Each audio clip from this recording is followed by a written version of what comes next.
Inglizchada shunaqa ibora bor. You should get comfortable with being uncomfortable. Ya'ni noqulaylik bilan yashashga ko'nikish va buni normal holat sifatida qabul qilish kerak. Juda ham aktual so'zlar, lekin hozirgi zamonda buni teskarisiga juda ham ko'p duch kelyapmiz.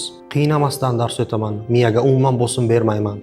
2 oyda inglizcha gapirib ketganingizni o'zingiz sezmay qolasiz deb marketing qilishyapti. O'quv markazlari reklamalarida oson, qiziqarli va o'yinlarga asosan bo'ladi degan narsa kalit so'zlarga aylangan. Lekin qanaqadir sezilarli natijaga erishgan insondan bosib o'tgan yo'lini so'rasangiz, jarayon nisbatan qiyin, zerikarli ekanligini va bitta ishni qaytib katta hajmda qilganligini sizga aytadi. Har kuni o'zingizni yangi lug'at yodlashga majburlash, 2 soat bo'lsa ham chalg'imasdan dars qilishni o'rganish va kayfiyatingiz bor yo'qligiga qaramasdan, bahona qilmasdan hamma vazifalaringizni to'liq bajarish sizni maqsadingizgacha olib boradi aslida.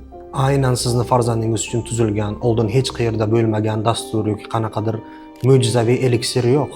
Juda ham oson bo'ladi deb kimdir sizga aytayotgan bo'lsa, katta ehtimol bilan sizni aldayapti va siz aldanishni xohlayapsiz.